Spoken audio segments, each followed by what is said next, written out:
Hello, I'm Toycat, and welcome back to another second channel geography video. Europe is a continent that leads the world in many ways, from architecture to tourism numbers to political freedoms. It is a place that is very good to live in many aspects, but it is also a place with its fair share of problems. I was looking at a map of PM 2.5 pollution recently, and I realized many people might not know just how bad some issues are in some parts of this continent, and so I figured it'd be useful to go through Europe as an entire continent and the biggest problems that we do have. And of course, it'd be ridiculous to go through this video without first mentioning that yes, we take personal income taxes very seriously here. The tax burden in Europe is very much on the individual. To be both business friendly but also have large amounts of government spending, people are taxed at very, very high levels, and so the highest marginal tax rate, i.e. if you earned whatever the max tax rate is, 100,000, a million, 500,000, whatever it is in your given country, this is the amount you pay on each given euro or krona or pound after that rate.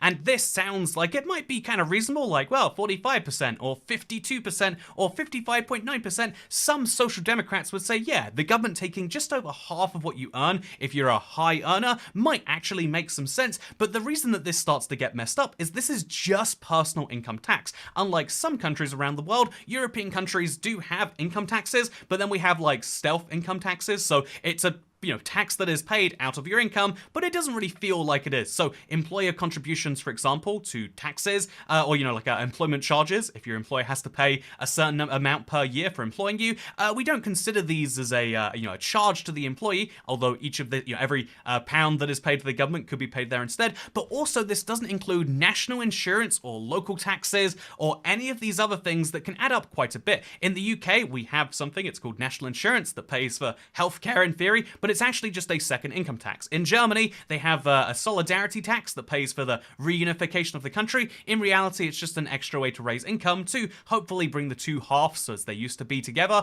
And many countries have a similar version. A solidarity surcharge in Czechia used to exist, and there's just so many additional taxes that exist on top of this top level marginal tax that means that actually 55.9% is just the beginning. And honestly, for many people, I would argue 55 or 52 or even on the lower ends, like 43.5%, is probably a bit too high if you're trying to spur economic development, because this is just the personal income tax. There are also all of the other taxes you have to pay to exist in Europe that mean that ultimately, when you look at tax revenues as a share of GDP, i.e. for gross domestic product, the total economic activity, for every pound, dollar, or euro that's happening, around 40 to 45% of that money will end up going to the government. This is something which is insane when you look at the map of the world. Obviously, developed countries tend to settle somewhere between about 20 and 40%. You wouldn't be able to argue that actually Sudan's a great place because they've got 0 to 5% tax revenues as percent of GDP. This is a problem. It shows that the government is not able to effectively collect revenues. So the fact that Europe can get so high is a testament to one of its strengths. It is easy to argue, but it also is just proof that the government is the single largest player by such a wide margin, and it means that for any major spending to get done, you need it to go through the political process, which isn't always the best thing you want to do. There is a very big slowdown that happens when there's a huge pile of money that funds every program that people want to have, and it's all done by the same political body, and that is a problem that Europe has. And honestly, super high taxes in Europe are maybe not something that people love. I think the one argument you can have for higher taxes being that way and for people having less of their own money is like, well, you're using it for really good causes, and you're trying to reduce social inequality. But when you actually look at economic mobility in Europe, you can see that outside of Scandinavia, where apparently, real good job, it only takes 2 to 3 generations for a family born in the bottom 10% to reach the mean income in society.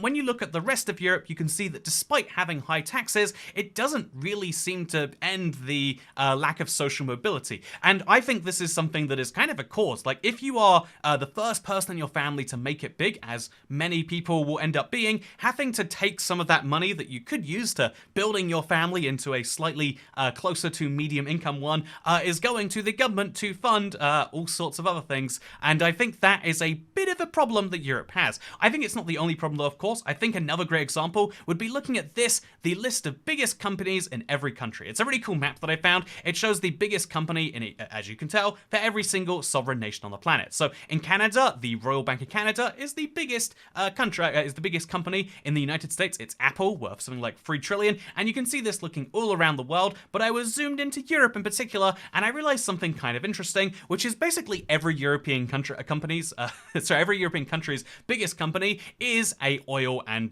gas company of some form. So oil, gas, and energy. So you've got Shell in the Netherlands, you've got Total in France, you've got Statoil in Norway, or Naftogaz in Ukraine. But the point is, like, having natural gas as your biggest single company isn't that big of a problem. It means you're making some money from a lot of dinosaur juice in the ground. So good job, don't get me wrong. But the biggest problem this represents is that there are very few high-tech companies in Europe. Finland's Nokia is the biggest example of a tech company we have in Europe, and tech companies in general just avoid this continent. It is not a good place for them, and that is sad. When the best tech company in the whole of the place is Nokia, you know, in a place with 500 million people and all of this history, and in theory, all of this human capital that we spend so much money developing, when all of that human capital doesn't want to build tech in this place, I think that we have a very, very, very serious problem. And yeah, there is no point, you know, spending all this money and making all this stuff happen if we're going to lose one of the biggest industries in the world to basically everywhere else out there. Again, if you look at, I feel like, you know, there is a decent number of,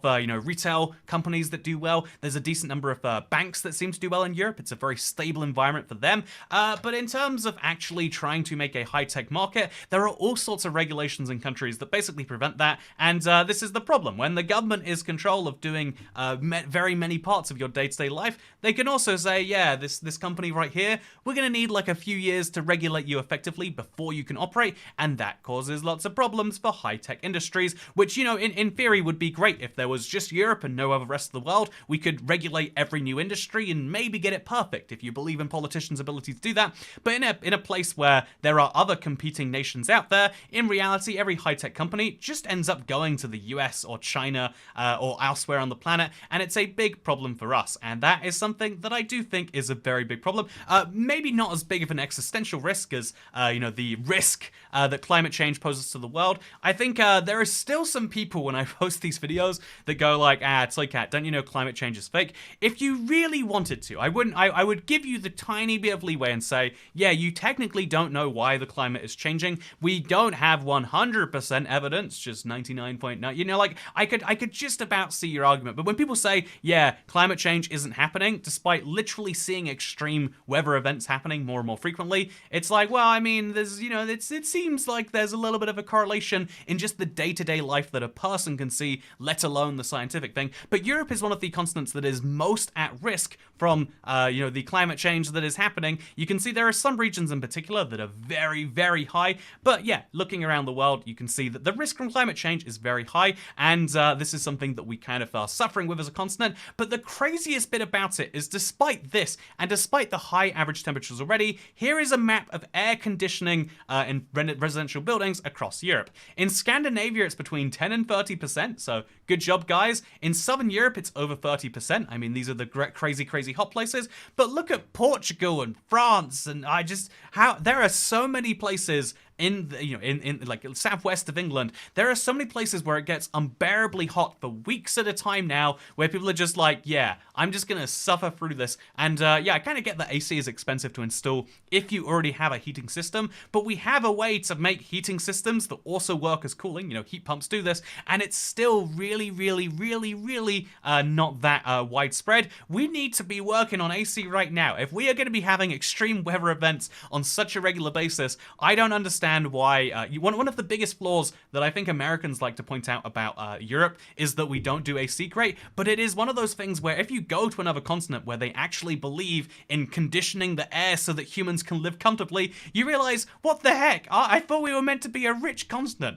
You know, maybe some of that government money should go towards getting some ACs installed, is all I'm saying. Speaking of things that I'm saying, this is a map of when every country in Europe was last subordinated, and I just want to say, first of all, cool map, right? It shows, so obviously, this is the last time Finland was taken over was by Russia in 1918. The last time Sweden was subordinated was Denmark in 1523, and so it shows the last time another country was in charge of them. So the argument being that Iceland was basically colonized by Denmark. It was being controlled by Denmark until 1944. So looking around Europe, you can see that with very few exceptions, I think literally you can see it's like Turkey, and then also Russia, and then also also the UK, none in 1707, by the way, whatever that means. But you can see that with very few exceptions, Europe has gone through a huge period of war and turmoil, and every country has at some point in the last 100 years gone through some pretty wild stuff, and this is a problem towards modern day Europe, basically. Like, we have to spend a lot of effort on being like, look, we really don't want to fight each other. Look, we're not going to do it. We have to build all these systems to make sure we'll never fight each other. And it's something that maybe is a great thing that we are doing, but it is an issue that we have, that everyone is at the point where, yeah, all it takes is one bad swing of events and one little military excursion going, and yeah, sure, we'll invade our neighbors over and the fact that it's happened everywhere in continental Europe in the last couple hundred years kind of says some pretty wild stuff, right? And so just a reminder, we need to stop invading our neighbors. It's just a thing that we do far too often. I just thought this was a cool map I wanted to share. Just like how I thought this is an interesting map, I don't think that illegal border crossings are as big of a problem as you might hear about in the media, in the media, because obviously, what is that? You add up all these numbers together and you get fewer than 100,000 people crossing illegally. It's not a big thing in the grand scheme of it, but it is a big problem for, one, the insane percentages going up. Like, whatever you think of, only 100,000 immigrants, crossing illegally, when you add up the fact that there are hundreds of percent, when you add up the fact that all of the safety mechanisms that you have for legal border crossings don't exist, that's a pretty big deal. And then also when you add to the fact that most of Europe is in the Schengen Agreement and so has a borderless zone, you have no real way of tracking where people are going from place to place, and so this is a very serious problem. Europe is a continent we have lots and lots of issues with basically not birthing people and wanting to import them instead, but we're not doing it in an effective enough measure to prevent illegal border crossings. Or, I guess, for what it's worth, we are not putting enough effort into making sure that people feel like they should go through the legal route instead of doing it illegally. That could come through the means of, making the legal process easier, which I feel like that's such an easy cop-out. Like, well, people are doing this thing that's a crime, so what if we didn't make it a crime? Isn't the solution? But also it could come through the means of like, okay, make it such an unthinkable thing to do it illegally that no one wants to get in a boat and just sail across, because people die. They are at a very alarmingly high rate, killing themselves making these crossings. So is that something that you should support by having it be so easy to do so? It's a really complicated issue, but it's something that Europe does have on a very high scale because of those very high standards of living, which, the high tax revenue is something that makes sense partially as a way, like high government spending makes sense when people have lived there their whole lives, but is it a fair thing when people can just jump in and start to benefit from it anyway? There is a really complicated question that I don't know how to fully dive into, but what I do know how to fully dive into is this. The fact that, I kind of alluded to it earlier, but yeah, in Europe, this is the European Union it seems, the birth rates are very low. The replacement rate is usually said to be about 2.1 to 2.2. I've heard estimates that it's actually a bit higher if you want true replacement rate, and so across Europe, populations, at least the people who live in the country, would fall if not for migration. The large swaths of Europe, in fact every single part of Europe, has the problem of if today there was no more border crossings ever, right, the population for every European country would go down quite drastically. This is a problem because here's a fun map, right? If you think about it, there are lots of resources you can go out into the world and you can capture. So, you can go out there and you can take oil, and that's your resource now that you can sell. Resources are a thing that we all want. Land is a great resource that Europe does pretty well on, to some extent. Maybe a little too well in that part of the world in that part of the time where maybe we took over the world or something.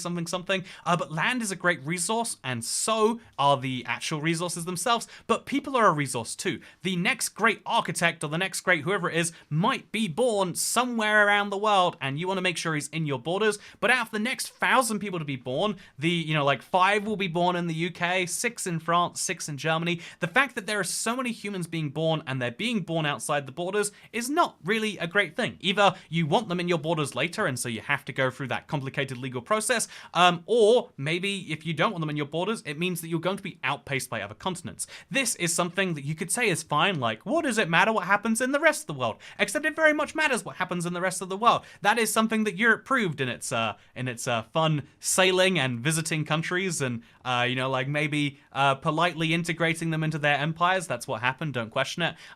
Days like, having a bunch of people is a very important thing, and so having the rest of the world overtake you is a bad thing when you're number one in a lot of different characteristics. And so this is something that Europe really, I don't think we do so great. I also think something we don't do great is murder. We're really good at killing ourselves.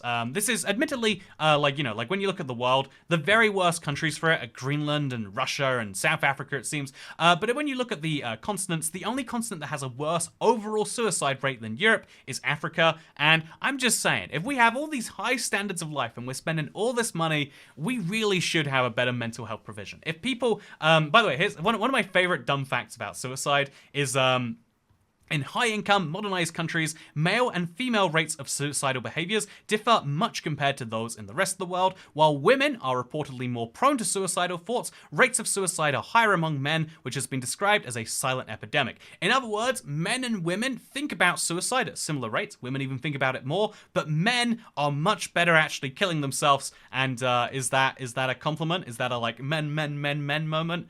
Statistically, by the way, 98% of you watching this are men, so I'm just saying, good job on that suicide. You pulled it off. But also, we need to need to reverse these trends. It's kind of there are very few countries on the planet where female suicide is better than men, and as men, this is something we just wait. Is this? Am I allowed to say this in a YouTube video? Anyway, the next map here is a map of the rail network across Europe, or rather the high-speed rail network. As you can see, I have a personal complaint about the UK having like the lowest speed that can be designated as high speed, and only having 4 rail lines that will go from London to various corners of the UK, but you can see that Europe has a big problem of building rail networks primarily to connect up various countries to themselves.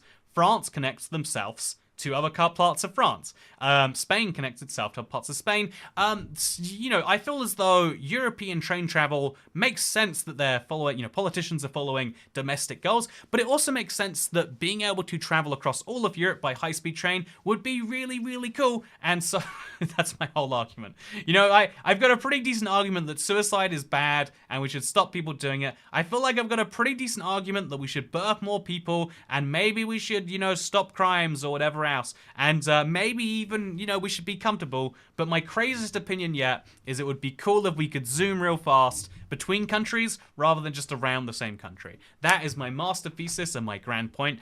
Because, a great example of the way that every rail network works is like, if you want to go from Madrid to Lisbon, it's real painful. It's between these two countries, you can't really do it. You want to go from France to Germany, there's a few routes that you can sort of take, but it's kind of painful. There's very poor interconnectivity between European countries, something that could be seriously improved. Speaking of serious improvements, I'm just saying this is if you're into redheads in Europe, you have literally 2 choices. You can go to Wales or Scotland, I tell you. Look at that. Or you can go to the middle of Russia. We have failed as a continent when you can say that one of the most popular demands out there.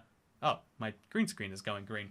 You can say we failed as a continent when one of the most popular things out there is entirely unachievable in most parts of this continent.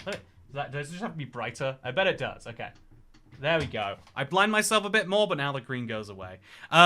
We failed, and I hope that we do better. Speaking of things we hope we do better with, here is an ideal map of Europe. I'm just kidding. Here's the ideal map of Europe. As you can see, there are no border issues in this place whatsoever. If you just really don't pay attention to, I think you'll notice that one of the great things about Europe, because I've been kind of ragging on us, is that we don't really have border disputes. We don't have issues about which land belongs to who. And I think that's one of the great things is because we've got this big age and this big trust of our neighbors, we just don't really have any, issues about who owns what piece of land. And so the lack of border disputes really is one of the great things about what's going on in Europe, if you ask me. I think it's just a real nice thing to be able to look at the world map and look at the map of the continent and just say that there are precisely no issues with how it is drawn. That is something lots of other continents don't get right. There are always disputed territories that can be found, and so one of the things I love about Europe is that we just don't really have a lack of that personally. And so that is one of our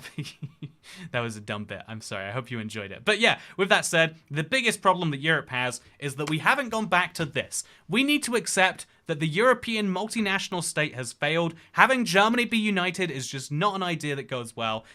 We just need to accept that this was peak Europe and we need to return There were no border disputes back here. Venice got to control this random stretch of coastline there. The paper, the Vatican got to be pretty powerful. That was nice. And an ununited Germany was better for everyone. I mean, France couldn't invade Polish-Lithuanian Commonwealth because they'd have to go through 6 countries on the way, and they just didn't want to deal with the passport checks. So they said, you know what, we'll stay at home and we'll do French things. We'll make baguettes. If Spain feels like invading Hungary, it's like, oh, what is this gonna be like? It's gonna be like a boat ride, a little Tuscany. It's too impossible. And so, illegal migration was lower, birth rates were higher, tax rates were probably lower, and we just need to go back to simpler times. Is this a valid ending to the video? I bet suicide rates were lower too, right? Like, killing yourself in medieval times just wasn't as easy of an option because mental health spending was so much higher, I bet is the reason. Anyway, thank you for watching this video. I hope you enjoyed. I had a fun time making it, and I hope you had a fun time watching it because I will be working on a map of the world in 2100. And that'll be whatever the next video is. I hope you've been enjoying the slight consistency of the videos, but as always, give me money if you have, either directly or by clicking the Amazon links in the description. And as always, second channel, don't care. Goodbye.